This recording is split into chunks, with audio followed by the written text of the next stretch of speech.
میرے بھائی کی شادی ایک بڑی عمر کی عورت سے ہو گئی۔ ملیحہ کو جو بھی دیکھتا ہی رہتا تھا۔ 4 بھائیوں کی اکلوتی بہن تھی۔ اس کے سب ناز نخرے اٹھاتے تھے۔ وہ اتنی پیاری تھی کہ اس کی ماں کہتی تھی کہ اس کی شادی کسی شہزادے سے ہوگی۔ ملیحہ کی سہیلیاں اس کی ہم عمر تھیں اور اس سے جلتی بھی تھیں۔ ملیحہ دل کی صاف لڑکی تھی۔ وہ کسی کے ساتھ لڑائی جھگڑا نہیں کرتی تھی۔ ملیحہ کی ماں نے کہا کہ شکورہ خالہ آئی ہیں، دوپٹہ اوڑھ کر آنا۔ شکورہ خالہ کے ساتھ ایک خاتون اور ایک لڑکی بھی موجود تھی۔ ملیحہ سلام کر کے اپنی ماں کے ساتھ صوفے پر بیٹھ گئی۔ وہ عورت اور لڑکی ملیحہ کو دیکھ رہی تھی۔ تھوڑی دیر بعد ماں نے ملیحہ کو جانے کا اشارہ کیا۔ وہ معذرت کرتی ہوئی کمرے سے باہر آ گئی۔ ملیحہ کو دیکھنے والی یہ چوتھی فیملی آئی تھی۔ ملیحہ کی ماں چاہتی تھی کہ جلد ہی ملیحہ کو کوئی اچھا سا رشتہ مل جائے اور وہ اپنے گھر چلی جائے۔ شکورن خالہ نے کہا کہ بہت اچھی فیملی ہے اور لڑکا بھی بہت اچھی نوکری کرتا ہے۔ وہ لوگ جاتے ہوئے ملیحہ کو پسند کر گئے۔ بس وہ لڑکے کا انتظار کر رہے تھے کہ وہ کیا چاہتا ہے۔ لڑکے کا نام رفاقت تھا اور اس نے ملیحہ کی تصویر کو دیکھ کر قبول کر لیا۔ رفاقت بہت خوش تھا جب ملیحہ کے گھر والوں نے بہت سارا جہیز دیا۔ ملیحہ کے محلے والے بارات دیکھ کر کہہ رہے تھے کہ ایسا لگتا ہے جیسے کوئی شہزادہ ملیحہ کو لینے آیا ہے۔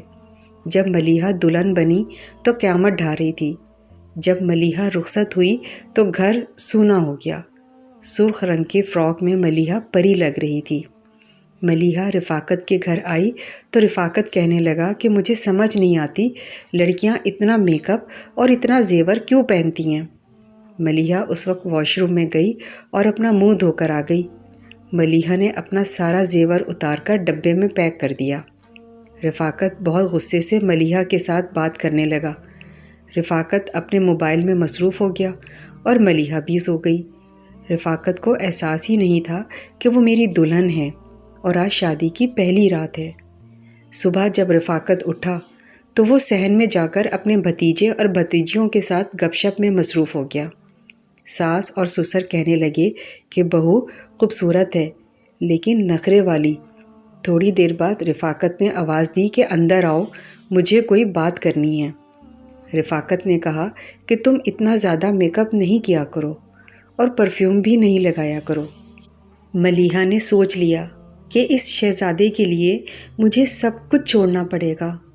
ایک دن ملیحہ کی ماں اس کو لینے کے لیے آ گئی، مگر رفاقت ملیحہ کو کہنے لگا کہ اتنی اپنی ماں کے گھر رہی ہو، کبھی دل نہیں بھرا؟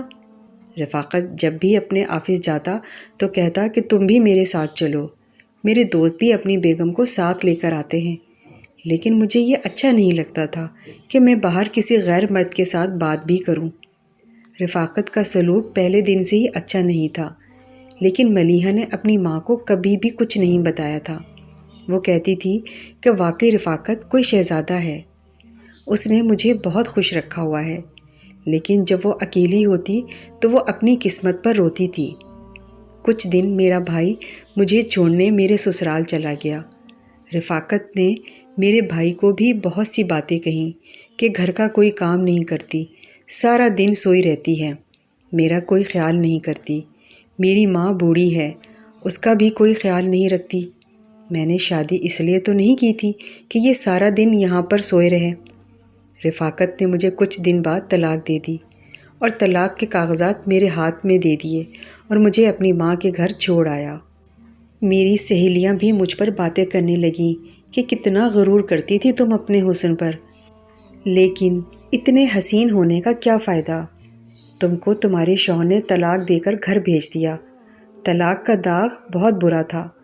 مجھے طرح طرح کی باتیں سننی پڑتی تھیں۔ 2 سال ہو گئے مجھے میرے ماموں کے گھر پر رہتے ہوئے۔ اپنے ماں باپ کے گھر کبھی نہیں گئی، کیونکہ میں جب بھی آ جاتی ہوں تو مجھے اپنے پرانے دن یاد آتے تھے۔ میری ماں میرے لیے طلاق یافتہ لڑکا ڈھونڈنے لگی کہ میری بیٹی کا گھر بس جائے۔ ایک دن میرے ماموں نے میری ماں کو فون کیا اور کہنے لگا، آپ کی اجازت ہو تو میں اپنی بیٹی کی شادی آپ کی بیٹی سے کر دوں۔ تو میری ماں کہنے لگی کہ آپ میرے بڑے بھائی ہیں، آپ جیسا کریں گے ویسا ہی ہمیں قبول ہوگا۔ مجھے اپنی ماں کا فیصلہ قبول کرنا پڑا اور اپنی ماں اور اپنے ماموں کی عزت رکھنی پڑی۔ شادی سے پہلے میں ایک اسکول میں پڑھاتی تھی۔ شادی کے بعد میں نے اسکول میں پڑھانا چھوڑ دیا اور گھر میں رہتی تھی اور اپنی مامی کے ساتھ گھر کا کام کرتی۔ اللہ نے مجھے ایک بیٹا دیا، بہت ہی پیارا تھا، اور آہستہ آہستہ مجھے اپنی زندگی سے پیار ہونے لگا اور میں اپنے بیٹے اور شوہر کے ساتھ اچھی زندگی گزارنے لگی۔ اگر آپ اس طرح کی ویڈیوز روزانہ دیکھنا چاہتے ہیں تو ہمارے چینل کو سبسکرائب کریں، لائک کریں اور بیل آئیکن کو آل کلک کریں۔